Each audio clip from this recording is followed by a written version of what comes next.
बोलिए विश्व वंदनीय देवादिदेव खजर श्री चंदा प्रभु भगवान की जय जय जय।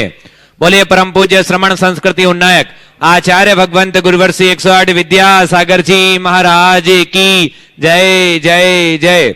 बोलिए परम पूज्य गुणायतन प्रणेता मुनिवर श्री 108 प्रमाण सागर जी महाराज की जय जय जय। मुनिवर श्री 108 अरह सागर जी महाराज की जय जय जय। सत्य और संस्कृति का सजा ये भव्य वितान, कदम मिलाकर बढ़ चले धर्म और विज्ञान। बंदो शासक तीर्थराज समेत शिखर के इस पावन तलहटी पर स्थित गुणायतन परिसर से आप सभी का स्वागत करता हूं।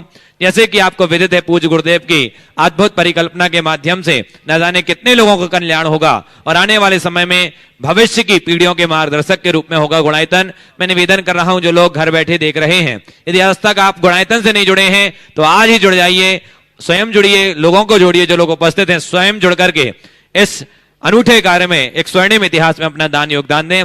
आइए आप सीधे सीधे विलंब न करते हुए, जिन लोगों ने आज गुणायतन से जुड़कर के अपने आप को धन्य किया है, उनके नामों की उद्घोषणा कर रहा हूं। आपकी करतल ध्वनि से उनका अभिनंदन होना चाहिए। सर्वप्रथम निर्माण निधि सदस्य के रूप में इंदौर से प्रकाश चंद जैन, श्रीमती विमला जैन, लखनऊ से श्रीमती शोभा जैन पांड्या, चीफ ई श्री वीरेंद्र कुमार जैन पीडब्ल्यूडी, और दिल्ली से श्री प्रिया जैन, वैभव जैन, श्रीमती सुनीता जैन, सपरिवार जोरदार करतल ध्वनि से निर्माण निधि सदस्यों का अभिनंदन कीजिए।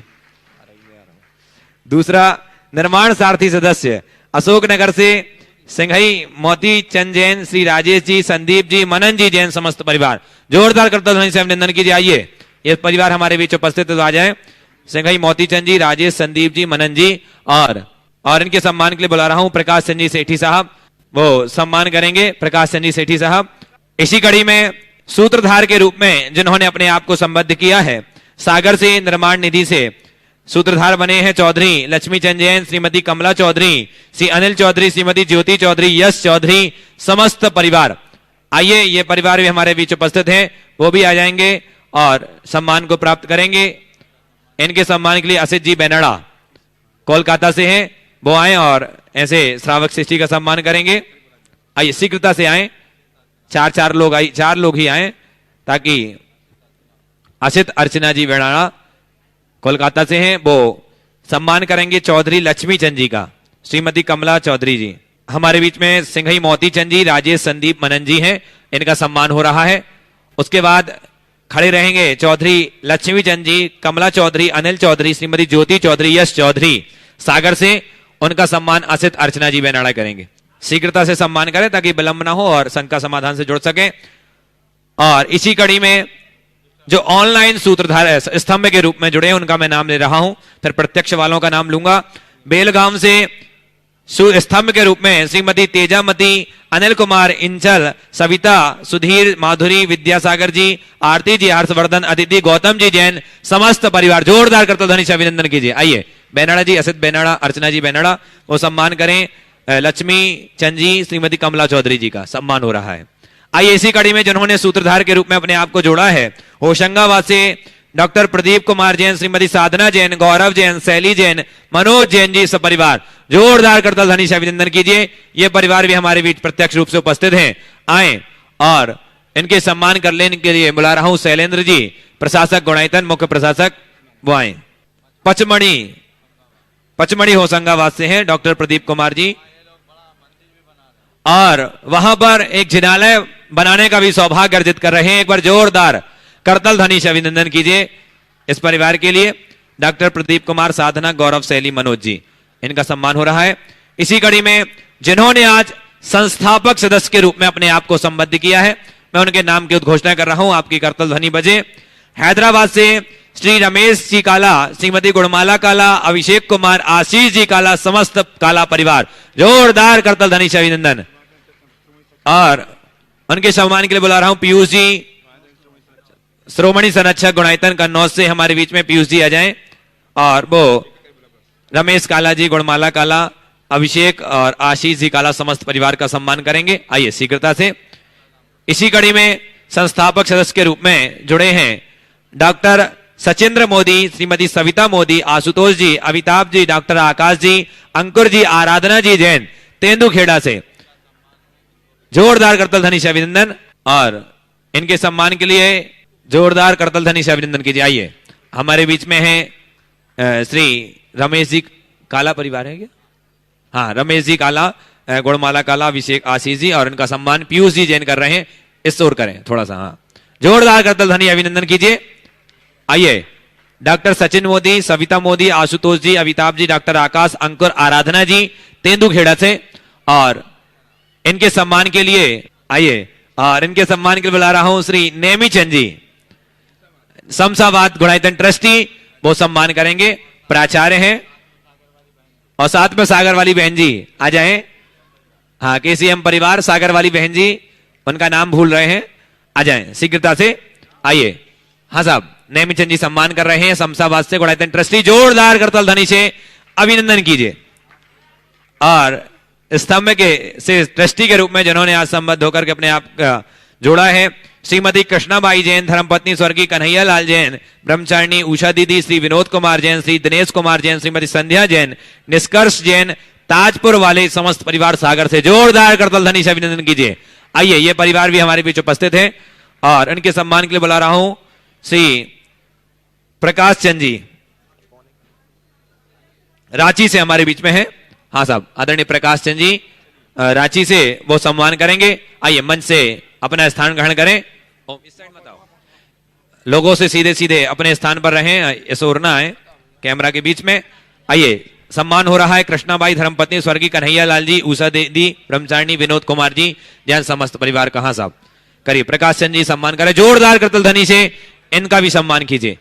इसी कड़ी में संस्थापक सदस्य के रूप में हैदराबाद से जुड़े हैं श्री विनोद कुमार, आशा कासलीवाल, अलंकार जी, नमिता जी, तन्मय जी, अनायरा जी, कासलीवाल, समस्त कासलीवाल परिवार, जोरदार करतल ध्वनि से अभिनंदन कीजिए। आइए, ये परिवार भी हमारे बीच उपस्थित हैं, और विशेष बात, ये स्वयं ट्रस्टी हैं और इनकी पुत्री भी ट्रस्टी है, जोरदार करतल ध्वनि। हाँ साहब, और इनके सम्मान के लिए शैलेंद्र जी, प्रशासक गुणायतन, आइए, और साथ में कमल जी पाटौदी, आ जाइए, कमल जी पाटौदी साहब, वो भी सम्मान करेंगे।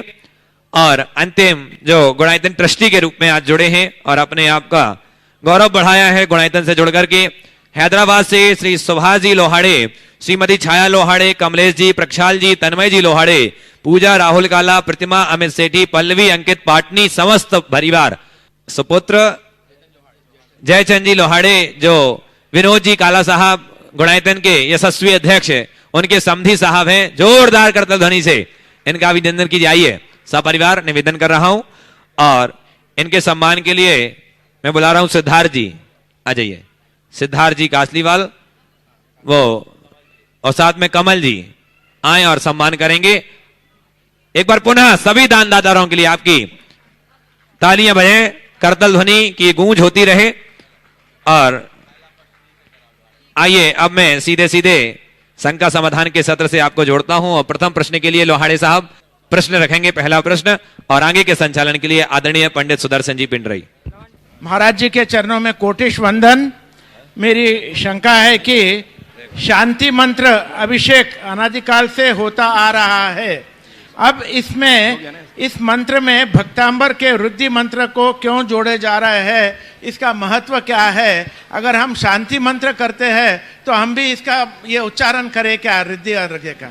देखिए, शांति मंत्र में भक्तामर के रिद्धि मंत्रों को क्यों जोड़ा जा रहा है? पहले तो मैं आपसे कहूँगा कि भगवान भक्तामर के रिद्धि मंत्रों में मूल मंत्र जोड़े हैं, समझ गए? जुड़ा भक्तामर में, भक्तामर से नहीं जोड़ा गया है। शांति मंत्र क्या है? शांति धारा क्या है?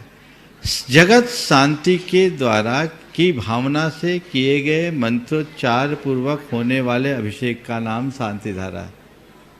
तो शांति के अनेक मंत्र हैं, उन मंत्रों में ये जो 48 रिद्धि के मंत्र है, जिन्हें गणधर वलय के मंत्र कहते हैं, उनका अचिंत्य प्रभाव होता है। इसलिए उन मंत्रों के साथ शांति धारा कराई जाती है। फिर जो आप लोग शांति विधान करते हैं, उसमें अष्ट महाप्रातिहार्य के साथ जो पिंडाक्षर हैं, उनसे युक्त मंत्र, उनका उसमें समावेश किया गया। तो जितनी भी आज की शांति धाराएं बहुत प्राचीन नहीं है, सब में अलग अलग प्रयोग किया गया। ये भी हमारे मंत्र सारे प्राचीन हैं, इनका प्रभाव है, और लोगों को इसको सीखना चाहिए और इसका लाभ लेना चाहिए। हाँ, करना चाहिए जरूर। हाँ, जल्दी से उपस्थित हूँ सुभाषी लोहाड़े समेत शाह लोहाड़े तैयार रहेंगे हैदराबाद से ही। हो गए, वही तो है। नमस्ते विनोद जी आशा जी कासलीवाल हैदराबाद से तैयार रहेंगे। नमस्ते महाराज जी, मेरा ये प्रश्न है कि हम संसार में रहते हैं, कभी किसी से बैर होता है, कभी किसी से मन मुटाव होता है, तो अपन 6 महीने के बाद बैर की गांठ हो जाती है बोलते हैं। पर अगर हम क्षमा मांग ले और सामने वाला क्षमा ना करे या बातचीत ना करे तो अपने कर्म बनते हैं क्या? देखिए, बातचीत समाधान नहीं करने करिए। का मतलब बैर नहीं है, मन में द्वेष पालने का मतलब बैर है। तो हम अपने मन में द्वेष न पालने दें, बस। पर हम क्षमा मांग लेते हैं तो कोई दोष नहीं। आइए श्रीमान विनोद कुमार जी आशा जी कासलीवाल, अलंकार नमिता तन्मय अनायरा जी कासलीवाल परिवार हैदराबाद से चष्टिगुणायतन तैयार रहेंगे। श्रीमान रमेश जी काला, श्रीमती गुरुमाला जी काला हैदराबाद से ही। मैं विनोद कुमार कासलीवाल हैदराबाद से गुरुवर के चरणों में मेरे और मेरे परिवार की ओर से बारंबार नमोस्तु नमोस्तु नमोस्तु। मेरा प्रश्न ये है कि दान की राशि जो हमें देनी होती है उसको हम क्या प्रायोरिटी में दी जाए? हमें लोकल जो धार्मिक क्षेत्र हैं या मंदिर वगैरह हैं या गुरुकुल है या अन्य मानव सेवा के कार्य होते हैं वहाँ प्रायोरिटी में दिया जाए या अन्य क्षेत्रों में हमको ये दान राशि देनी चाहिए? इसकी प्रमुखताएं क्या हैं? देखिए, सबसे पहली प्रमुखता तो है कि हमें दान देना चाहिए। अब दान कहाँ देना चाहिए? जहाँ उपयोगिता समझ में आ जाए वहाँ देना चाहिए। अगर हम ये सोच ले कि हम लोकल में ही देंगे तो बाहर नहीं देंगे, ऐसा सब सोच ले तो तीर्थ क्षेत्रों में तो कोई लोकल नहीं रहता, वहाँ कौन दान देगा? फिर हमें ये देखना चाहिए कि जहाँ हम दान दे रहे हैं इससे धर्म प्रभावना का संबंध क्या है। जहाँ आवश्यकता है, जहाँ बृहद स्तर पर धर्म प्रभावना की संभावना है, वहाँ हमें प्रमुखता से दान देना चाहिए। ओ आइए श्रीमान रमेश जी काला, श्रीमती गुरुमाला जी काला। गुरुवर के चरणों में नमोस्तु, करो। कई बार नमोस्तु। मेरा चांस नहीं था गुरुवर, फिर भी मैंने चांस लिया है। आपका आशीर्वाद है गुरुवर। मैं एक व्यवहारिक प्रश्न आपसे पूछना चाहती हूँ कि हम जब पैदा होते हैं, बड़े होते हैं, कई लोगों से मिलते हैं, लेकिन कई लोग हमारे बहुत नज़दीक आ जाते हैं, कई लोगों से हमारी इतनी दोस्ती नहीं होती है। लेकिन जब जो लोग नज़दीक आ जाते हैं उनसे हम अच्छाइयाँ, बुराइयाँ, दुख सुख सब शेयर करते हैं।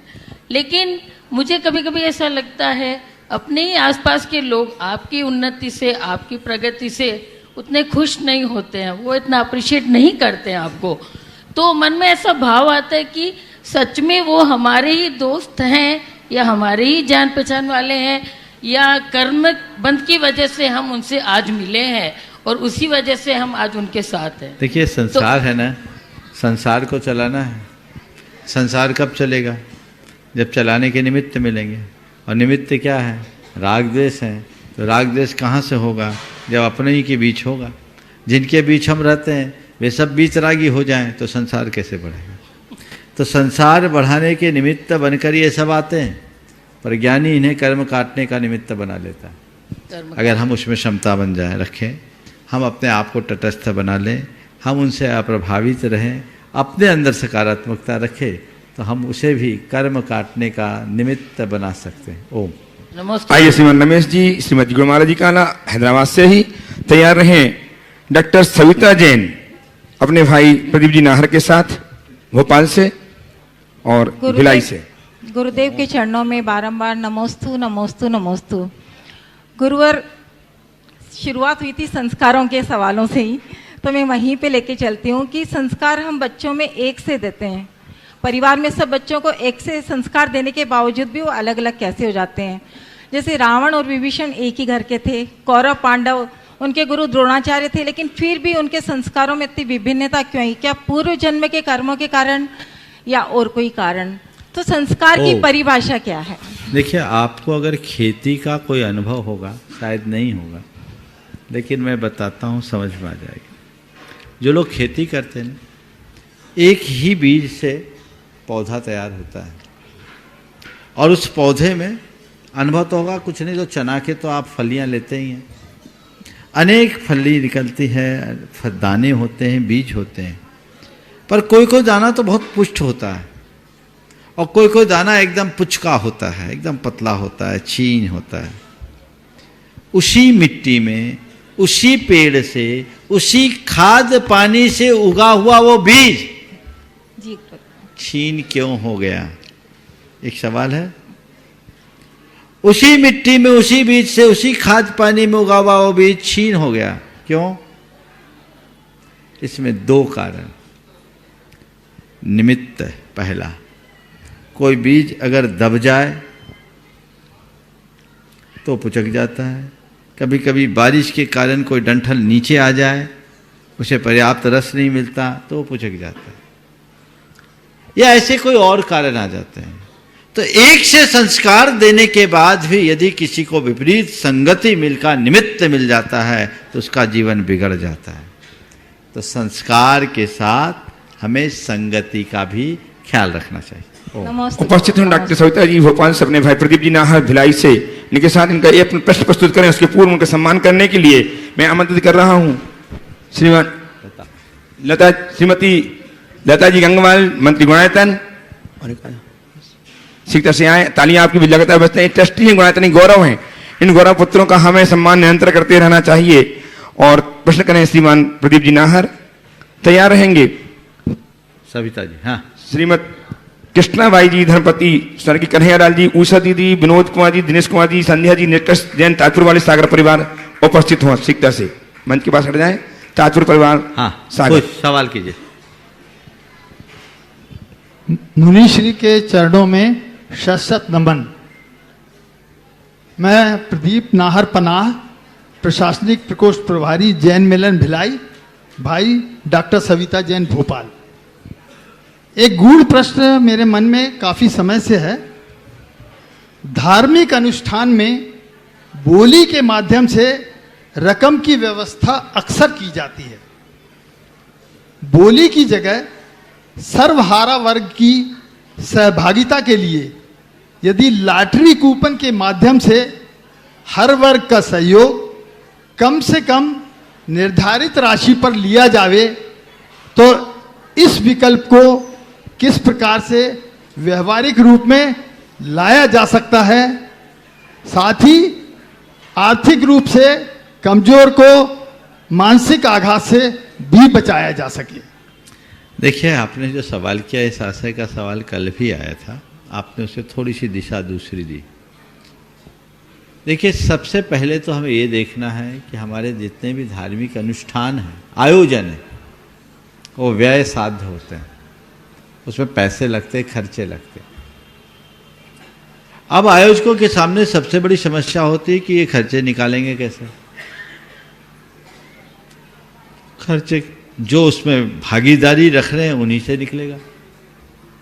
उसमें भी सब तो देते नहीं। आप देखिए, कहीं पंचकल्याणक होता है तो कई लोग ऐसे होंगे कि 1100 रुपया देने में भी सकुचाते हैं और लाखों रुपया खर्च होता है।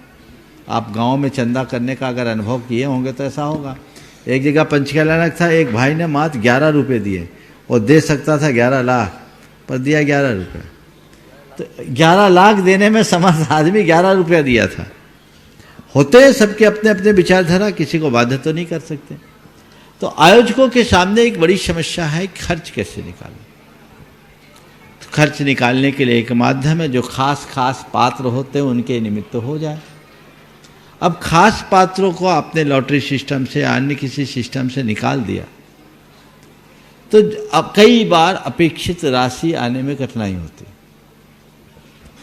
इसका एक दूसरा रूप ये बनाया जा सकता है कि आयोजकगण पहले निर्धारित कर ले कितना खर्च आना है, उसको कैलकुलेट करके बांट दें और राशि सुनिश्चित करके लोगों को दे दें। एक व्यवस्था बन सकती है।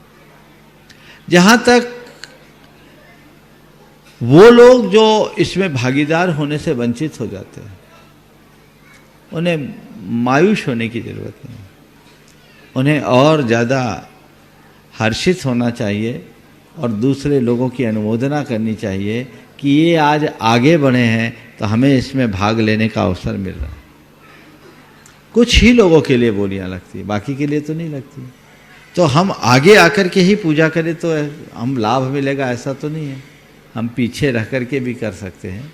और आज अगर किसी ने कोई दान दिया है, त्याग किया है, तो हमें उसका अनुमोदन करना चाहिए, आलोचना है।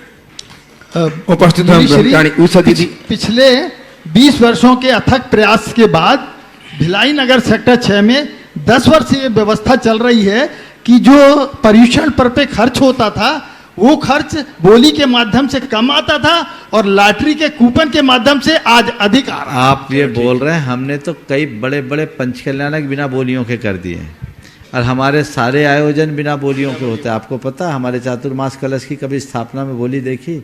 इतना बड़ा विधान हुआ, आपने कोई बोली देखी क्या? होता है, लेकिन जहाँ जैसी व्यवस्था बन जाए वैसा करना चाहिए। आयोजकों को जो सुविधा मिले उसके अनुरूप कार्य करना चाहिए। ब्रह्मचारिणी उषा दीदी, विनोद जी, दिनेश जी, श्रीमती संध्या जी, निकष जी, ताजपुर वाले परिवार से आकर उपस्थित हों सविता जी और तैयार हैं। इसके बाद सांवला जी। मैं डॉक्टर साहब की तरफ से प्रश्न करना चाह रही हूँ। नमस्ते महाराज।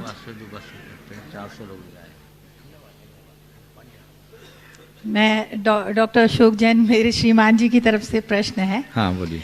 कि 9 पदार्थ, 7 तत्व और 6 द्रव्य सभी में जीव हैं, तो उसकी व्याख्या कैसे करेंगे? देखिए बहुत अच्छा सवाल है। जीव तत्व और जीव द्रव्य हम पहले इनको लेते हैं। तत्व और पदार्थ में तो कोई अंतर नहीं है, पुण्य पाप जोड़ने से बढ़ जाता है। इसके पीछे एक बड़ा अंतर है। द्रव्य जब हम कहते हैं तो द्रव्य तो अनंत है, जितने जीव हैं सब अलग अलग है, हर द्रव्य अलग अलग है। लेकिन जब हम तत्व की बात करते हैं तो जीवत्व सामने आता है। जीव अनंत है, जीवत्व। स्वर्ण अनेक है, स्वर्णत्व। मनुष्य अनेक है, मनुष्यत्व। अग्नि अनेक है, अग्नित्व। तो तत्व उसका सार है। हम जीव का श्रद्धान करें, किस जीव का श्रद्धान करें? हर जीव अलग अलग है। जीव तत्व का श्रद्धान करने पर सवाल। ताजपुर वाले परिवार उपस्थित हो जाएं और मैं सादर आमंत्रित कर रहा हूं श्री पांड्या जी को, हैदराबाद से हैं, जिन्होंने 400 श्रावकों को तीर्थयात्री की वंदना करने के लेकर के अपने जीवन को धन्य किया है, लाए हैं। आए और गुरुदेव चरणों का वंदना करें, आशीर्वाद प्राप्त करें, उनका सम्मान करना चाहें। उनका सम्मान करने के लिए आमंत्रित कर रहा हूं श्रीमान शैलन जी जैन, मुख्य प्रशासक गुणायतन, शिक्षा से आ जाए। श्रीमान सुभाष जी जैन, सीईओ गुणायतन, आइए। तब तक ताजपुर वाले परिवार नहीं है, शिक्षा से आइए। और मैं निवेदन कर रहा हूं अंतर्राष्ट्रीय विश्व हिंदू परिषद के उपाध्यक्ष श्रीमान हुकमचंद जी सावला, जो इंदौर से हैं, हमारे बीच में अति सम्माननीय व्यक्तित्व के धनी, इनकी तालियां बजाकर अभिनंदन करें। और इनसे निवेदन कर रहा हूं कि अपना वक्तव्य, संक्षिप्त वक्तव्य प्रदान करके दिशा निर्देश दें। महावीर भगवान की, आचार्य श्री विद्यासागर जी महाराज की, गुरुदेव की। इतनी सी आवाज से जय नहीं हो सकती है। ये जो पुस्तक जिसका विमोचन किया गया है, जैन गौरव, इसके अंदर जैन राजा हैं, जैन रानियां हैं, जैन सेनापति हैं, जैन योद्धा हैं, जैन क्रांतिकारी हैं, जैन महिला क्रांतिकारी हैं, विज्ञान में जैन, सेना में जैन। ऐसी ये पुस्तक जो लिखी गई है, इसके प्रेरणा केंद्र पूज्य महाराज जी हैं। मेरा जब अजमेर में कार्यक्रम था, महाराज जी अजमेर में विराजमान थे। प्रवचन के बाद मेरा हाथ पकड़ करके मुझे डांटते हुए कहा पुस्तक लिखो। मैंने कहा महाराज जी सामग्री इकट्ठी करना पड़ेगी। बोले करो, क्या समस्या है? सब समस्या का हल महाराज जी की कृपा से यह पुस्तक आप सबको समर्पित करता हूं। कभी आपका बालक आपके पास आकर ये पूछे कि 1857 से 1947 के बीच जो देश में स्वतंत्रता का आंदोलन चला, उसमें जितने क्रांतिकारियों ने भाग लिया, उनमें से 5 जैन क्रांतिकारी या 5 जैन स्वतंत्रता संग्राम सेनानी के नाम बता दीजिए। हमारे पास इसका उत्तर क्या है? इसलिए निवेदन करना चाहता हूं बहुत संक्षिप्त में। British parliament house, India house library कहती है कि 90 वर्षों में भारत के अंदर जिन क्रांतिकारी और स्वतंत्रता संग्राम सेनानियों ने बलिदान किया है, उनकी संख्या 7,32,780 है। जब उसका शोधन किया गया, अगर आपको गौरव लगे तो ताली बजाकर अभिनंदन करना, उसके अंदर से 4800 जैन पाए गए हैं। इसमें 22 महिलाएं भी हैं। महाराष्ट्र के सांगली जिले में दूधगांव है। दूधगांव में 10,000 जनसंख्या, उसमें 7,000 जैन लोग रहते हैं। वहां से 70 से 80 नौजवान इस समय सेना में, वे सब जैन हैं। 8 से 10 लड़कियां हैं, वो वायुसेना में, उसमें से अमृता कोले दिगंबर जैन वायुसेना की कैप्टन हैं।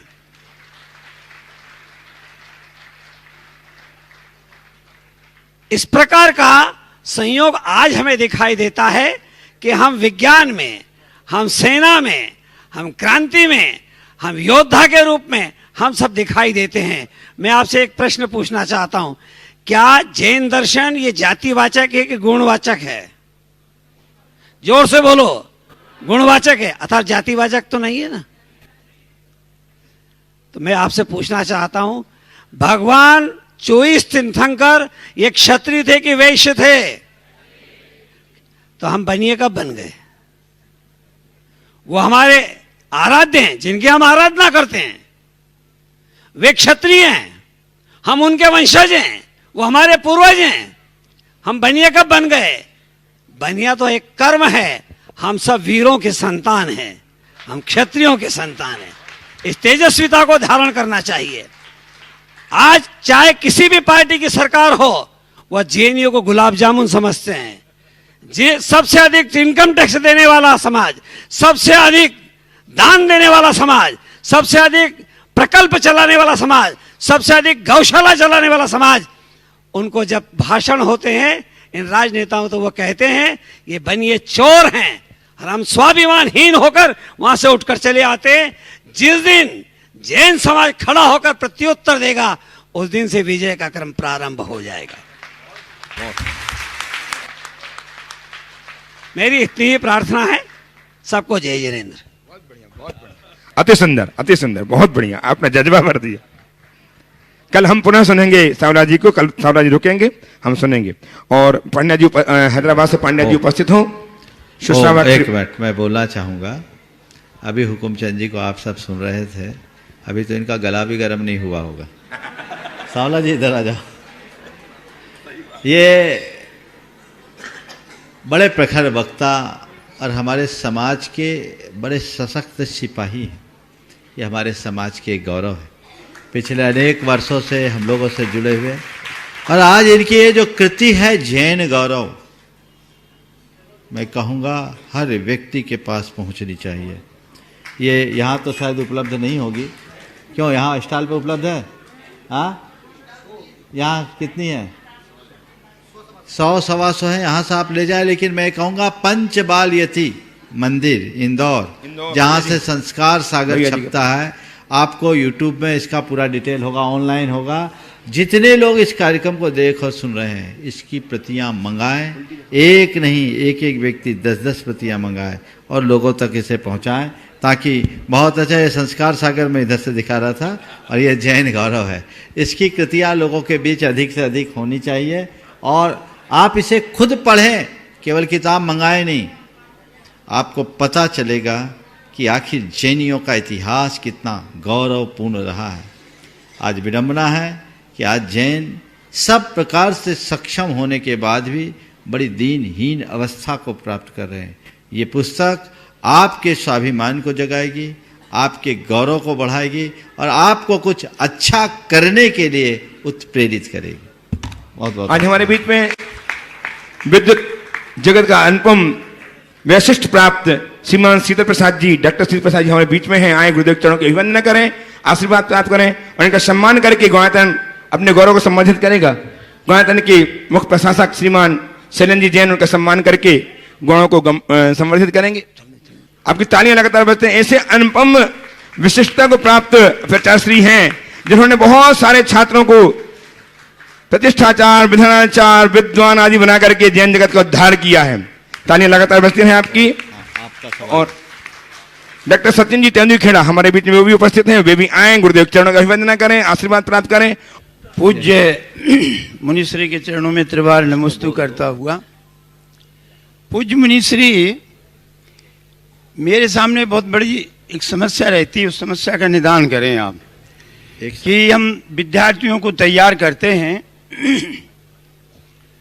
तो प्रौढ़ पांडित्य के विद्यार्थी तैयार करें या आधुनिक ढंग के तैयार करें, क्योंकि ज्योतिषाचार्य, व्याकरणाचार्य, न्यायाचार्य लगभग संपन्न हैं। तो वैसी स्थिति में यदि प्रौढ़ पांडित्य का संरक्षण नहीं करते हैं तो हमारी जो जिनवाणी का संरक्षण है और प्राचीन ग्रंथों का संरक्षण, उनको पढ़ाने का जो संरक्षण है पंक्ति से, वो कैसे होगा? इसलिए हमें मार्गदर्शन करें। बहुत बहुत अच्छा सवाल आपने किया है और ये हमारी संस्कृति के लिए बहुत आवश्यक भी है। प्रौढ़ पांडित्य का या आधुनिकता से युक्त विद्वत्ता का हम किसे महत्व दें? देखिए, आज के समय में जो आधुनिक विद्या है वो लोगों के लिए बहुत उपयोगी हो गई है, क्योंकि वो अर्थकरी होते जा रही है और लोग जो विद्वान भी बन रहे हैं उसमें अब ज़्यादातर व्याकरणाचार्य भी नहीं बन रहे हैं, ज्योतिषाचार्य और प्रतिष्ठाचार्य ज़्यादा बन रहे हैं। जहाँ मलाई ज़्यादा है उधर लोगों का ध्यान जा रहा है। ठीक है, वो भी हमारी समाज की आवश्यकता, वो होना चाहिए, लेकिन समाज को चाहिए कि हम प्रौढ़ पांडित्य को प्रोत्साहित करें, तभी हमारा धर्म, तभी हमारी संस्कृति, तभी हमारी परंपरा आगे बढ़ेगी। और इस क्षेत्र में जो भी अध्ययनशील लोग हैं, जो मर्मज्ञ बनना चाहते हैं शास्त्रों के, उनको हम प्रोत्साहित करें, उनको हम अपनी तरफ से हर प्रकार का सहयोग दें, उनको महत्व दें, ताकि वो शोध खोज में लग सके। लेकिन मेरा कहना है, आज के समय में बहुत अच्छी सुविधाएं बढ़ गई है। अब पूरा ट्रेडिशन चेंज हो गया है। विद्वान के पास प्रतिभा होती है, विद्वान के पास प्रतिभा होती है, वो प्रतिभा से जुड़ करके काम करे। और मैं तो कहता हूँ प्राचीनता और आधुनिकता दोनों में निपुणता हासिल करे। आज आप देखो, हम लोगों को देखो, हमारे गुरुदेव ने निर्माण किया है कि नहीं किया? इस मॉडल को क्यों नहीं स्वीकार करते? जहाँ प्रौढ़ पांडित्य भी है और आधुनिकता का भी समावेश हो, तब हम अपने तत्व को आगे फैला सकेंगे। और ये हो सकता है, बशर्ते लोग उसके लिए उद्यमी बने, पुरुषार्थी बने, शॉर्ट टर्म गेन की तरफ दृष्टि न रखकर श्रम पूर्वक पहले अध्ययन काल चालू करिए। आजकल हमारे यहाँ एक ट्रेंड चल पड़ा है कि शास्त्री के प्रथम वर्ष में, विशारद के प्रथम वर्ष में प्रवेश करते ही तो आप लोग प्रवचन करने भेज देते उसको। महाराज जी, अब आप अगर शुरू से उसको माइक पकड़ा दोगे तो माइक लाल ही बनेगा, माइका लाल नहीं बन पाएगा। महाराज जी, निर्गंथ दिगंबर पोषक विद्वानों की इतनी आवश्यकता है देश में। हाँ। मैं समझ रहा हूँ, आपकी बात पे आ रहा हूँ। अब ये एक आवश्यकता है, एक बड़ा काम हो गया कि आज इसका लाभ, और मैं इसके लिए समझ संस्कृति संस्थान और उसमें भी पंडित जी जैसे को इसका पूरा श्रेय देता हूँ कि आज हमारे समाज में पर्यूषण जैसे अवसरों पर विद्वानों का अभाव नहीं खटकता, सब जगह हमारे विद्वान सुलभ होते हैं। लेकिन मेरा कहना, अब उसकी पूर्ति हो गई। अब हमें एक तय करना चाहिए कि जब तक उनका अध्ययन काल है, और हर विद्यार्थी को मैं कहता हूं, अपना परिपूर्ण निर्माण करना चाहते हो तो अध्ययन काल तक इन सब से दूर रहो। मैं अपनी बात बताता हूं, 1984 से लेकर 1994 तक मैंने गूढ़ अध्ययन किया। आप सबको पता, मेरे कमरे में कोई 1 मिनट बैठ नहीं सकता था, मैं निहारता नहीं था। और उस समय गुरुदेव ने बोल दिया था कोई पत्र पत्रिका नहीं पढ़ना। मैं अध्ययन से मतलब रखा, आज मेरा निर्माण हुआ। इसलिए हमने आपकी पुस्तक को विश्वविद्यालय में रखा है, पढ़ाने को, यूनिवर्सिटी में। बिल्कुल, आपने जैन तत्व विद्या को अपने विश्वविद्यालय में अध्यापन के लिए रखा है, एक बहुत अच्छी बात है। और इसी तरीके से हम सबको आगे बढ़ाना चाहिए। तो मैं कहूँगा, जो विद्वान प्रौढ़ विद्वत्ता को धारण करने में योग्य हैं या जिनके पास प्रतिभा है, उनको अपने भीतर एक वैशिष्ट प्रकट करना चाहिए। केवल माइक की तरफ दृष्टि न रखे, और समाज को चाहिए जो विद्वान माइक से दूर हैं, हम उनको माइक वालों से ज्यादा सम्मान दें ताकि उनको प्रोत्साहन मिले। और मैं तो ऐसा करता हूं, मुझे मालूम पड़ता है तो जरूर रखता हूं, और ये परंपरा हमें आगे बढ़ाना चाहिए। बहुत बहुत हाँ। पूजनीय गुरुदेव के चरणों में मेरी ओर से, मेरे परिवार की ओर से और तेंदुखेड़ा की समस्त जैन समाज की ओर से सत सत वंदन। नमस्तु नमस्तु नमस्तु। मैं गुणायतन परिवार से विगत 6 वर्षों से जुड़ा हुआ, परंतु एक सूत्रधार सदस्य के रूप में जुड़ा था। आज महाराज जी के आशीर्वाद से और हमारी ब्रह्मचारिणी बहन कमलेश जी की प्रेरणा से मैं गुणायतन ट्रस्टी बना हूँ। गुरु जी का आशीर्वाद मेरे साथ हमेशा रहेगा, ऐसी मैं कामना करता हूँ। एक छोटा सा प्रश्न मेरा है कि कभी कभी धर्म और कर्तव्य के बीच में एक महीन सा अंतर जो होता है वो हमारी समझ में नहीं आ पाता है। मैं जानना चाहता हूं कि धर्म और कर्तव्य में क्या अंतर है, और कभी कभी ऐसी परिस्थिति आ जाती है कि हमें धर्म को वरीयता देना है या कर्तव्य को वरीयता देना है, ये मन में एक द्वंद्व और संशय उपस्थित होता है। देखिए, मैं आपको इसका बड़ा सरल सा उत्तर देता हूं। जब भी ऐसी दुविधा हो, कर्तव्य को अपना धर्म मान करके चल लेना चाहिए। समझ गए? खासकर आप जैसे चिकित्सकों के लिए मैं कहूँगा। अब आपके सामने एक दुविधा है, आप मंदिर के लिए निकले हैं और एक कोई सीरियस पेशेंट आ गया। आपका धर्म कहता है कि मुझे मंदिर जाके पूजा करनी चाहिए, और कर्तव्य कहता है कि मुझे इसकी चिकित्सा करनी चाहिए। अब इस विषय में क्या करेंगे? मुझसे अगर सवाल करेंगे तो मैं कहूँगा, आप जैसे चिकित्सकों का पहला धर्म उसकी सेवा करना है, वो कर्तव्य है। दूसरा धर्म मंदिर में जाना है। लेकिन फिर इसका दूसरा पहलू, ये तो मेरा रोज का काम है, मैं इसी में लगे रहूँगा तो अपना कब करूँगा। बहुत सारे चिकित्सकों के साथ ऐसा हो, तो फिर उसके लिए एक व्यवस्था है जो विदेशों में है, भारत में नहीं है। डॉक्टर, चार्टर्ड अकाउंटेंट और वकील टायर्ड होता है, रिटायर्ड नहीं होता। जब तक आप हो, आप सेवा करें और प्रोफेशन रिलेटेड धर्म करें, और जब 60 पार कर जाओ, रिटायर्ड हो जाओ, फिर केवल सेवा भाव से आप पेशा करो और आत्मा की सेवा करो, तो फिर आपके पास व्यक्ति आएगा भी नहीं। वो आशा और अपेक्षा लेकर आता है, और आपके पास अगर उसे सहयोग नहीं मिलता तो उसे घोर हताशा होता है। तो आपको ही नहीं, मैं आपको केंद्र बनाकर सभी चिकित्सक बंधुओं से कहूँगा, क्योंकि मेरे संपर्क में बहुत सारे लोग हैं जिनको लगता है कि अब क्या मैं यही करता रहूँगा, अपने विषय में कब सोचूंगा। चूँकि ये एक प्रोफेशन है, तो मैं कहूँगा रिटायरमेंट की उम्र पार करने के बाद अपने प्रोफेशन को सेवा के साथ जोड़ लो, तो वही तुम्हारा धर्म हो जाएगा, इसमें कोई दिक्कत नहीं है। तो हमें जब कभी ऐसी दुविधा हो, अपने कर्तव्य को ही धर्म मानकर स्वीकार लेना चाहिए। यहाँ पर भी अभी एक समस्या पैदा हो गई। रात को मुझे एक पेशेंट को देखना पड़ा यहाँ पर, और मैं जब वहाँ पहुँचा तो पेशेंट ऑलरेडी समाप्त हो चुका था, और मैं यहाँ पर पंचकल्याणक में उपस्थित हुआ था, और उसके कारण से आज मैं पंचकल्याणक में भाग नहीं ले सका। कोई दिक्कत नहीं है, आपका पंचकल्याणक हो गया, ऐसा मानकर चलिएगा।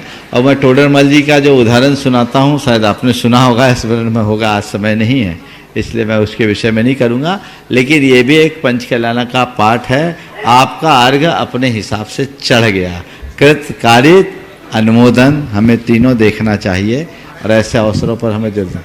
हाँ बोलिए। नमोस्तु महाराज जी, पचमढ़ी होशंगाबाद समाज की तरफ से आपको बहुत बहुत नमस्तु। मैं एक सामान्य प्रश्न ये है कि एक संघ ने, अब मैं नाम नहीं ले रहा हूं, उन्होंने संवेद शिखर जी की यात्रा के लिए एक ट्रेन बुक करवाई। उसमें बहुत सारे लोगों ने उसमें अपना सहभागिता दी, और सारे लोग 1 महीने से बाहर काफी प्रसन्न हो रहे थे कि हमको अब संवेद शिखर जी की वंदना करने का अवसर मिलेगा। सडनली उन्होंने वो ट्रेन कैंसिल कर दी। फिर फोन आता है कि हम अगली बार करेंगे, फिर फोन आता है कि हम पैसा लौटा देंगे, और अब ये हाल हो गया कि 1 महीने से ना तो वो फोन, 15 दिन से ना तो वो फोन उठा रहे हैं और ना कुछ कर रहे हैं। तो अब आप मुझे ये बताएं महाराज जी, वो तो पुण्य लाभ लेना चाह रहे थे, और हम उन सब 400-500 लोगों की भावना बन गई थी संवेद शिखर जी आने की। तो ये इनका पुण्य क्षीण है या उनका अपुण्य जो है वो बहुत ज्यादा बलशाली हो गया? मैं क्या पुण्य की बात करूं, ये दुविधाएं हैं, और हमें ऐसा नहीं करना, ऐसा नहीं होना चाहिए। मैं भी कहीं भी ऐसा नहीं होना चाहिए, इससे अंतराय का बंध भी होता है। और ऐसे लोगों को अगर ऐसा कहीं हुआ, कई बार ऐसा होता है अनचाहे हो जाता है, कोई ऐसी तकनीकी बाधा हुई, तो उनके प्रति हमें सकारात्मकता रखनी चाहिए। और उनने 1 महीना पूर्व यदि कैंसिलेशन का समाचार दिया है तो उन्हें उनकी राशि बाकायदा वापस लौटा देनी चाहिए ताकि लोग अपने संसाधनों से यात्रा को कर सके। पर यात्रा भी नहीं करना, पैसा भी नहीं लौटाना, ये तो ईमानदारी नहीं कहलाएगी। आज महाराज जी मैं केवल सदस्य था गुणायतन का, पर न जाने क्या आपकी क्या प्रभावना और क्या आपका तेज है कि मैं पचमढ़ी के लिए जो ज्यादा से ज्यादा करना चाह रहा था, दिल माना कि नहीं इधर के भी सूत्रधार बनना चाहिए। चलिए, बहुत सुंदर है, आप सूत्रधार बने। डॉक्टर साहब ने सुधार किया, हाँ, आपका भी उद्धार हो। सभी को आशीर्वाद नमस्ते। और मेरा आशीर्वाद कि आप लोग पचमढ़ी में पूरे पाषाण का एक मंदिर बना रहे हैं। छोटी सी समाज आपकी मुख्य भूमिका है, अच्छे से बनाए। एक अच्छा स्थान है, वहाँ का जिनालय भी बहुत अच्छा होना चाहिए। ओम शांति। नमस्ते। हाँ, श्री बाबूलाल जी मरांडे साहब हैं और पूरा गुणायतन परिवार आज गौरवान्वित हैं कि आप भी आज हमारे इस गुणायतन परिसर में पधारे। जैनियों की राजधानी शाश्वत तीर्थराज सम्मेद शिखर से मैं आप सभी का स्वागत करता हूं, जो लोग जिनवाणी चैनल, पारस चैनल, प्रमाणिक ऐप के माध्यम से घर बैठे देख रहे हैं। पूज्य गुरुदेव का लोकप्रिय कार्यक्रम शंका समाधान, जिसको देश ही नहीं विदेशों में भी जैनितर लोग प्रतिदिन लाखों की संख्या में देखते हैं। और आज इसी कार्यक्रम में आज हमारे बीच में शाश्वत तीर्थराज सम्मेद शिखर पर पधारे हैं आदरणीय पूर्व मुख्यमंत्री श्री बाबूलाल जी मरांडे साहब। एक बार जोरदार करताल ध्वनि से अभिनंदन कीजिए। पूरा गुणायतन परिवार आज हर्षित है उनकी गौरवमय उपस्थिति से। आइए मैं सीधे सीधे सर्वप्रथम उनके सम्मान को कराना चाहूंगा। हमारे बीच में आदरणीय मुख्यमंत्री साहब बाबूलाल जी मरांडे साहब उपस्थित हों। पूज्य गुरुदेव के चरणों में आकर के नमन वंदन करके आशीष प्राप्त करें। और यहीं पर हमारे आदरणीय सुभाष जी सीईओ गुणायतन, श्री सुनील जी जैन संयुक्त महामंत्री गुणायतन, श्री शैलेंद्र जी मुख्य प्रशासक गुणायतन, और साथ में दीपक भैया, आ जाइए आप सभी पूज्य गुरुदेव के समक्ष आशीष प्राप्त कर रहे आए सभी लोग। उनका पटका पहनाकर, सेहरा लगा करके, तिलक वंदन करके अभिनंदन करें। हमारी भारतीय परंपरा अतिथि देवो भव की रही है और हमारा ये जैन धर्म भी यही कहता है, अतिथि देवो भव की संस्कृति है। और हमारे सम्मान कर रहे हैं आदरणीय सुभाष जी। एक बार जोरदार करतल ध्वनि से आप अभिनंदन कीजिए। इसी राज्य के या यूं कहें मुखिया जो हैं पूर्व हमारे बीच में हैं, उपस्थित हैं और उनका सम्मान हो रहा है। आइए सेहरा पहना करके दीपक भैया सम्मान कर रहे हैं और उनको इस गुणायतन का प्रतीक स्वरूप मोमेंटो भी प्रदान करेंगे। कहते हैं कि तालियां वो नहीं बजाते जिन्हें कोई गम होता है, ताली तो वो बजाते हैं जिनके हाथों में दम होता है। तो जोरदार करतल ध्वनि से अभिनंदन कीजिए। आइए, ये गुणायतन का मोमेंटो, इसमें गुणायतन की प्रतिकृति बनी हुई है, पूज्य गुरुदेव आचार्य भगवंत का चित्र और साथ ही पूज्य गुरुदेव का चित्र और पूज्य गुरुदेव की ये मंगल भावना जो लोक में प्रतिदिन न जाने हर एक मंदिर में पढ़ी जाती है। जो भी जैन धर्म से जुड़े हुए हैं वो सभी लोग इस मंगल भावना को पढ़ते हैं। विश्व शांति की, विश्व मंगल की कामना से मंगल मंगल हो जगत में सबका मंगल हो, यह मंगल भावना पूज्य गुरुदेव का। और चलिए अब मैं सीधे सीधे विलंब न करता हुआ मैं आदरणीय श्री पूर्व मुख्यमंत्री श्री बाबूलाल जी मरांडे साहब से कहूंगा कि अपने कुछ शब्द पूज्य गुरुदेव के चरणों में रखें। आदरणीय पूर्व मुख्यमंत्री जी। और हाँ, विशेष विधायक दल के नेता भी हैं। एक बार जोरदार करतल ध्वनि से अभिनंदन कीजिए। ऐसा विशेष व्यक्तित्व हमारे बीच में। आइए आइए, चुन्नू कांत जी हमारे बीच में हैं, वो भी उनका भी सम्मान करके गुणायतन के गौरव को बढ़ाएं। आदरणीय पूर्व मुख्यमंत्री जी का उद्बोधन हो उसके पूर्व मैं निवेदन करूंगा, आज हमारे बीच में हुकुमचंद जी सावला साहब उपस्थित हैं। हम कई बार सोचते थे कि हमारा जो जैन धर्म है, लोग कहते हैं कि जैन समाज ने क्या दिया इस देश को, तब मैं चार पंक्तियां कहता हूं कि महावीर ने सत्य अहिंसा करुणा का संदेश दिया, उपसर्ग विजेता पार्श्वनाथ ने समता का उपदेश दिया, और ऋषभ देव ने असीम कृषि का ये अनुपम परिवेश दिया, और ऋषभ देव के पुत्र भरत ने पूरा भारत देश दिया। ऋषभ देव के पुत्र भरत ने पूरा भारत देश दिया। और ऐसे ही जैन समाज के उन व्यक्तित्वों की गौरव गाथा, ये एक पुस्तक के रूप में जैन गौरव जो पुस्तक है, आदरणीय सावला साहब भी आ जाएं और आदरणीय मुख्यमंत्री पूर्व मुख्यमंत्री साहब जो विधायक दल के नेता भी हैं वो आए और इस कृति का विमोचन करें। आपकी करतल ध्वनि बजे। आइए आदरणीय सावला साहब जी, गोपचंद जी सावला साहब आ जाएं और आ जाइए। सर्वप्रथम विमोचन करेंगे। विमोचन के लिए आ जाएं आदरणीय मुख्यमंत्री साहब, और साथ में चुन्नू लाल जी वो भी आए और वो भी इस सांवला जी का सम्मान कर रहे हैं।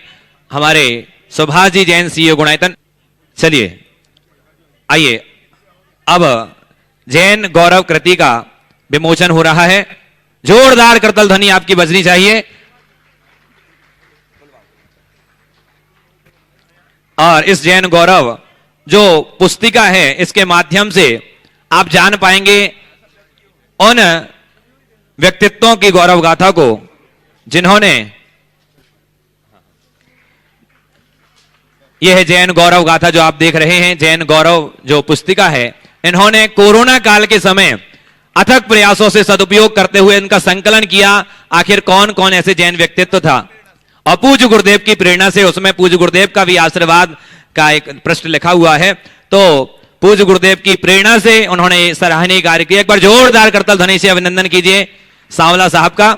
आइए पूज्य गुरुदेव के कर कमलों में भेंट करें।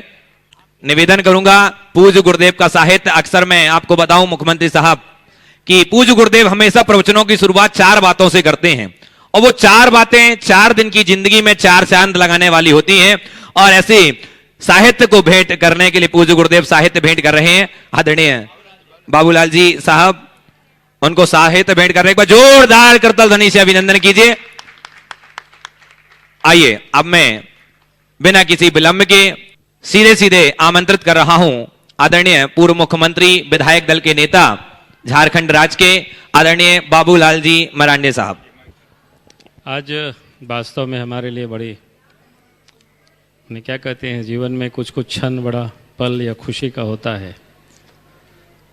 और आज महाराज जी के सानिध्य में आकर के बहुत ही प्रसन्नता हुई। और चूँकि महाराज जी से कई दफ़ा हमारी और इनका आशीर्वाद सदैव हमारे ऊपर रहा है, और जब जब समय मिला है जहाँ भी चलते फिरते तो महाराज जी से मुलाकात हुई, आशीर्वाद हम लेते रहे। लेकिन आज इन्हें हमें यहाँ पर थोड़ी सी भ्रमण कराया, और फिर अभी उसके थोड़ी सी चित्र को इन्होंने थोड़ी सी दिखाया इस वक्त। और उसका जो भव्य रूप जिस प्रकार से वहाँ चल करके हमें दिखाया, तो वास्तव में मैं तो सोचा भी नहीं था, सोच भी नहीं सकता था गिरिडीह जिला और इस मधुबन, इस पारसनाथ में इतनी भव्य तरीके से यहाँ निर्माण का कार्य कर रहे हैं।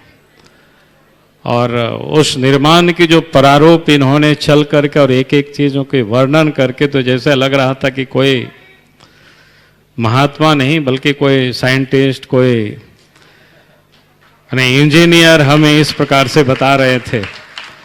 और बहुत ही खुशी मन से, जिसको कहते हैं ना आत्मीय, जिसको प्रसन्नता कह सकते हैं, वो हो रही थी कि गिरिडीह जिला में, जो कि गिरिडीह जिला में इसलिए भी प्रसन्न कि झारखंड की राजधानी, झारखंड होने के नाते नहीं बल्कि हम भी इसे गिरिडीह जिला के रहने वाले, तो इसलिए भी हमारे लिए बड़ी सौभाग्यता कि गिरिडीह जैसा है इस पारसनाथ में।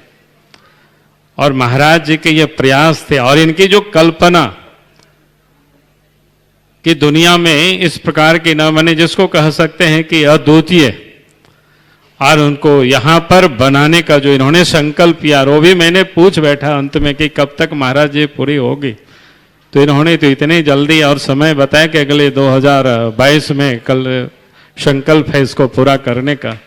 तो वास्तव में ये देख करके बहुत ही प्रसन्नता हुई। और मैं सोच सकता हूँ कि किस प्रकार से महाराज जी का प्रवचन तो हम सब लोग, देश दुनिया के लोग सब, इनका सीधा चैनल में भी लोग प्रसारित होता है और यूट्यूब में भी पूरी तरह से जब भी इच्छा होता है तब हम सब लोग सुन लेते हैं।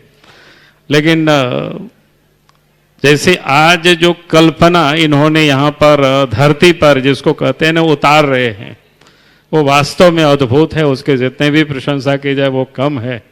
और मैं इतना ही कहूँगा कि महाराज जी से भी और आप सब लोगों से भी निश्चित रूप से यहाँ के इस क्षेत्र के जो भी संकट है, जो भी कठिनाई है, चाहे यात्रियों को जो कि देश विदेश से लोग आते हैं, तो हम जरूर ये कोशिश करेंगे कि आपकी जो समस्या है वो समस्या दूर हो, आपकी तकलीफें दूर हो, आप सबको सुविधा हो सके, और उसके लिए जितने भी हो सकता है अपनी ओर से प्रयास, पूरी तरह से प्रयास करेंगे।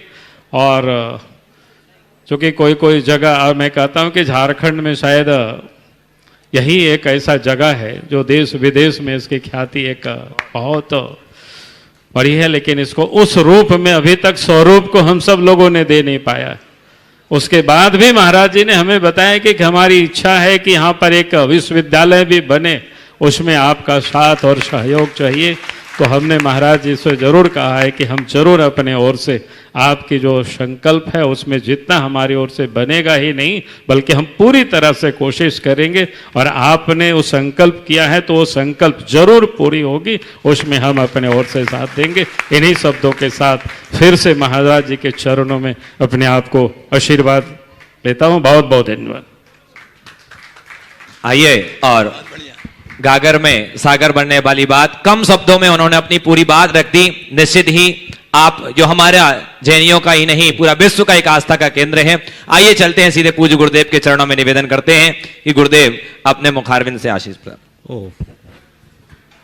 ओम नमः शिवाय। जय बोलो अहिंसा परमो धर्म की, परम पूज्य आचार्य गुरुवर श्री विद्यासागर जी महाराज की। अभी आप सब लोगों ने बाबूलाल जी की बात सुनी। बाबूलाल जी एक कर्मठ, जुझारू और कर्तव्यनिष्ठ राजनेता है, पर मैंने पाया मेरे पास कभी एक राजनेता की हैसियत से नहीं आए, एक श्रद्धालु के हैसियत से हमेशा आते रहे। उनकी भावना बहुत विशुद्ध और निर्मल है। आज बहुत सारी चर्चाएं उनसे हुई और उन्होंने गुणायतन का अवलोकन किया। मैंने चलाकर इन्हें गुणायतन इसलिए दिखाया कि ये गुणायतन झारखंड में है, झारखंड में नहीं, आपके गिरिडीह जिला के मधुबन में है, और चूंकि ये यहीं के हैं तो इनका लगाव तो स्वाभाविक है ही। और मैं ये चाहता हूँ कि इससे जन जन का जुड़ाव हो। ये गुणायतन जैन समाज बना जरूर रही है, पर ये जैनियों के लिए नहीं है। गुणायतन का उद्देश्य समग्र समाज का गुणात्मक परिवर्तन है, और हम उसी उद्देश्य को लेकर चल रहे हैं। गुणायतन की एक ही भावना है, मंगल मंगल होए जगत में, सब मंगलमय हो, इस धरती के हर प्राणी का मन मंगलमय हो। बस हम सबके अंदर मंगल चाहते हैं, ये हमारा मूलभूत तीर्थ क्षेत्र है। मेरी एक ही भावना है कि जितनी ऊंचाई इस तीर्थ राज की है, पर्वत की है, वैसी ऊंचाई दुनिया में इस क्षेत्र की होनी चाहिए, सबसे ऊपर होना चाहिए। शिखर जी विश्व में शिखर पर स्थापित हो, इसकी एक अलग पहचान हो, दुनिया भर के लोग उससे जुड़े। और मुझे पूरा विश्वास है कि इस गुणायतन के निर्माण के बाद ये पारसनाथ, ये मधुबन पूरे विश्व के आकर्षण का केंद्र होगा। इसे एक नई पहचान मिलेगी, और इसके बाद यहाँ के सरकारों की जवाबदारियाँ भी बढ़ेगी, क्योंकि दुनिया भर के लोगों का जब यहाँ पदार्पण होगा तो आप सबको उनके लिए सारी व्यवस्थाएं देनी ही होगी। समाज जो अपने स्तर पर कर सकती है वो तो समाज करती ही है, कर ही रही है, लेकिन जो कार्य शासकीय स्तर पर होने के हैं वो तो शासन को ही करना होता है, प्रशासन को ही करना होता है। शासन की स्थितियाँ बनती बदलती रहती है, लेकिन ऐसे कार्य बहुत कठिनाई से होते हैं। ऐसे कार्यों में सबको मिलजुल करके कार्य करना चाहिए। बाबूलाल जी आज आए हैं, पहले भी आए, मैं उनको यही आशीर्वाद देता हूँ कि वे इतने सक्षम बने कि हर असंभव को संभव किया जा सके। मेरा पूरा आशीर्वाद है। समय उनके साथ हो, उनकी अनुकूलता बढ़े, और जैसा हम सबका सपना है इस मधुबन को मधुबन बनाने का, वो हम सब मिलजुल करके बनाएं। मेरा यही उन्हें पुनः पुनः आशीर्वाद। आप बैठेंगे कि जाएंगे? क्योंकि उनकी व्यस्तता है, हम शंका समाधान का कार्यक्रम करते हैं, उन्हें हम छुट्टी देते हैं, और बैठना चाहें तो बैठ सकते हैं। जबकि हमने देखा सुना बाबूलाल जी मराठी पूर्व मुख्यमंत्री झारखंड, उनकी सन्निधि में कार्यक्रम हो रहा है। मैं चाहता हूं कि बाबूलाल जी मराठी अपना पहला प्रश्न प्रस्तुत करके इस कार्यक्रम को गति प्रदान करें। श्रीमान बाबूलाल जी मराठी साहब पहला प्रश्न करके कार्यक्रम को गति प्रदान करेंगे और श्रीमान तैयार रहेंगे चुन्नूलाल जी चुन्नूकांत जी तैयार रहेंगे। लीजिए अपने स्थान में खड़े होकर प्रश्न प्रस्तुत करें मराठी साहब। महाराज श्री के चरणों में नमस्तु। और हम ये जानना चाहते हैं कि आज जो बच्चों में खास करके जो वायलेंस बढ़ रहा है, घरेलू हिंसा जो बढ़ रहा है, इसको एक माता पिता अपने बच्चों में कैसे उसको ठीक करें और जो घरेलू हिंसा है वो कैसे कम होगा, इस पर हम चाहते हैं कि आपका मार्गदर्शन सानिध्य मिले। देखिए, बहुत ही गंभीर सवाल आपने उपस्थित किया है। घरेलू हिंसा बढ़ रही है, हमें इसके जड़ में जाना होगा। इसकी वजह क्या है? घर परिवार का वातावरण बदला और आज का जो मीडिया है इसमें एक बहुत बड़ा निमित्त बन रहा है। छोटेपन से ही बच्चे इलेक्ट्रॉनिक गैजेट्स अपने हाथ में रख लेते हैं और मीडिया के माध्यम से ढेर सारे गेम्स खेलते हैं और जितने भी गेम्स हैं सब में वायलेंस है। पबजी जैसे गेम्स के घातक परिणाम तो देखे ही गए, मैंने सुना उसे प्रतिबंधित भी किया गया, फिर वर्तमान में शायद फिर चालू हो गया ऐसा बताते हैं। ये सब बहुत भयानक है। तो सबसे पहले हमें इस पर रोक लगाना चाहिए, क्योंकि मनोविज्ञान कहता है कि हम जैसा देखते हैं, सुनते हैं, महसूस करते हैं, हमारी वैसी प्रवृत्ति होती है। एक बच्चा शुरुआत से जब ये चीज़ें रोज देखेगा, रोज करेगा, वैसा महसूस करेगा, तो उसकी भावना निश्चित बदलेगी। अब छोटा सा बच्चा भी ढिशुम ढिशुम बोलता है। हम उस परंपरा में पले बढ़े लोग हैं जिससे बच्चे के मुख से जय जय निकलती थी, अब उसका स्थान ढिशुम ढिशुम ले रहा है। तो वायलेंस तो बढ़ना ही है। तो पहले हमें घर परिवार में ऐसा वातावरण बनाना चाहिए कि हमारे बच्चे इसके प्रति जागरूक हों, वो इनसे दूर रहें और परिवार के लोग भी इससे अपने आप को बचाएं। फिर उनको हम भावनात्मक रूप से इतना तैयार कर दें कि हिंसा की उनके अंदर भावना ही ना हो, संवेदना जगे। आज दिनों दिन संवेदना छीन हो रही है और छीन होती हुई संवेदना मनुष्य को हिंसक बनाते जा रही है। तो हम अपनी संवेदनाओं को सुरक्षित रखने की कोशिश करें ताकि जीवन को और बेहतर बना सके। तो मैं समझता हूँ ऐसा करने से बच्चों की जो हिंसक प्रवृत्ति उससे बचा जा सकता है।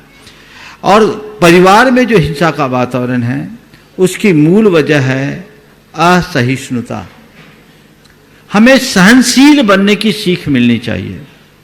आज लोगों के बीच वैचारिक सहिष्णुता का अभाव जैसा हो गया है, कोई तालमेल और सामंजस्य कहीं दिखता नहीं, इसलिए लोगों के मध्य बहुत खींचातानी बनी रहती है।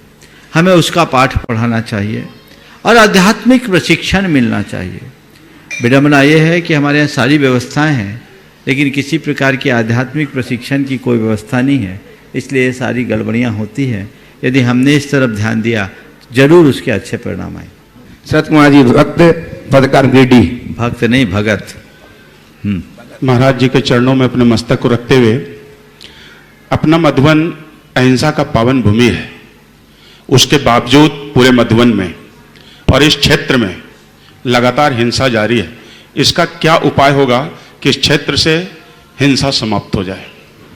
देखिए, बहुत ही गहरा सवाल आपने किया। क्षेत्र में जो भी हिंसा है उस हिंसा से सब वाकिफ हैं। हमें उस हिंसा के कारणों को समझना चाहिए और उसके निवारण का प्रयास करना चाहिए। जो भी वजह हैं समय समय पर उभर करके आती है। मेरा मानना है अगर क्षेत्र का सही विकास हो जाए, समग्र विकास हो, तो हिंसा अपने आप दूर हो जाएगी। समग्र विकास का से तात्पर्य केवल संसाधनों का विकास मात्र नहीं, समग्र विकास के साथ साथ लोगों के सोच में भी हमने अगर बदलाव ला दिया, आध्यात्मिक विकास कर दिया, भावनात्मक विकास कर दिया, तो इस क्षेत्र का काया पलट हो सकता है। हमें दोनों स्तर पर काम करने की जरूरत है। शासन संसाधनों को डेवलप करे और समाज संवेदना को पुष्ट करते हुए लोगों का भावनात्मक विकास करे, आध्यात्मिक विकास करे, संस्कारों का बीजारोपण हो, तो मुझे नहीं लगता कि यहाँ हिंसा का लेस मात्र रहेगा। हमें ज़रूरत है यहाँ के जन जन को ये जताने की कि ये पारसनाथ भगवान की भूमि है जहाँ से अहिंसा पूरे विश्व में गूंजा है। हमारी मूल संस्कृति ये है। मैं मानता हूँ आज जितने भी लोग हैं वो जिस भी रूप में हिंसा की तरफ मुड़े हैं वो कहीं न कहीं भगवान पारसनाथ से जुड़े थे। वो कभी न कभी अहिंसक थे। ये उनका भटकाव है, हमें उन्हें लौटाना है, उन्हें सही रास्ता दिखाना है और हम उनको प्रेम से ही लौटा सकते हैं, गले लगा करके ही उन्हें बदल सकते हैं। यदि ऐसा प्रयास होगा निश्चित उसमें परिवर्तन आएगा। और मैंने देखा पिछले कुछ वर्षों में काफ़ी कुछ परिवर्तन आया भी है, पर ये परिवर्तन अभी पर्याप्त नहीं है। हमें इस दिशा में पूरा प्रयास करने की जरूरत है। उपस्थित हों श्रीमान हुकुमचंद जी सांवला साहब, जो उपाध्यक्ष हैं अंतर्राष्ट्रीय विश्व हिंदू परिषद के इंदौर से। श्रीमान तालियां बजाएं, हुकुमचंद जी सांवला की ऐसी शख्सियत इस जगत में है जिन्होंने गौशाला आदि के लिए बहुत बड़े बड़े काम करके अपने जीवन को उन्नत किया है। तालियां लगातार बजाने के लिए, इनके सम्मान के लिए। और तैयार रहेंगे बलवंत भैया। अभी सवाल, अपनी बात बाद में। सवाल पूछूं? हम इस देश के नागरिकों को, आने वाली भावी पीढ़ी को हम विद्वान बनाना चाहते हैं कि विद्यावान बनाना चाहते हैं? न हम विद्वान बनाना चाहते हैं न विद्यावान बनाना चाहते हैं, हम तो बुद्धिमान बनाना चाहते हैं। अब आप कहोगे विद्वान, विद्यावान और बुद्धिमान में अंतर क्या है? जिसे अक्षर का ज्ञान हो वो विद्वान, जिसे कलाओं का ज्ञान हो विद्यावान, और जिसके भीतर में सही समझ हो वो बुद्धिमान। अक्षर ज्ञानी विद्वानों की भरमार है और विद्यावान लोग तो आज के टेक्नोलॉजी के युग में बहुत ज्यादा है। टेक्नोलॉजी भी एक विद्या है, लेकिन बुद्धिमान लोग कम है। वही बुद्धिमान है जिसके अंतरंग में जीवन की सही समझ। उपस्थित हम भैया, आप लोगों को किसी को प्रश्न करना हो तो अपना नाम बोलकर प्रश्न कर लें। भैया दिनेश जी, सिकंदर हेमरन जी, प्रखंड प्रमुख सिकंदर हेमरन जी महाराज जी को अपना प्रश्न प्रस्तुत करेंगे। नमस्ते महाराज जी। इस निर्वाण की भूमि में एक सोसाइटी दूसरे सोसाइटी को क्रिटिसाइज करते रहते हैं, जबकि हम चाहते हैं कि इस क्षेत्र का विकास सर्वांगीण रूप से सबका विकास हो, लेकिन विकास के दौड़ में कई लोग पीछे छूट गए हैं और एक दूसरे को क्रिटिसाइज करते रहते हैं। देखिए, क्रिटिसाइज तो हमें किसी का नहीं करना चाहिए, ये तो हमारी बड़ी दुर्बलता है। अगर हम आगे बढ़ रहे हैं तो हमारी कोशिश होनी चाहिए कि हम पीछे वाले को भी आगे बढ़ाने की कोशिश करें। मैंने एक शब्द का प्रयोग किया था, वह था सहिष्णुता की कमी। ये सर्व समाज में, और ये जब तक दूर नहीं होगी समाज में बदलाव नहीं होगा। इसके लिए हम सबकी जिम्मेदारी है कि हम वो परिवर्तन खड़ा करें और लोगों में बदलाव। इस प्रकार आज के इस पहले सत्र को मैं विराम देता हूं और उसके बाद अब दूसरा सत्र प्रारंभ होगा। बोलिए परम पूज्य आचार्य गुरुवर श्री विद्यासागर जी महाराज। जय जय जय। परम पूज्य महामनम विद्यासागर जी महाराज की जय जय जय।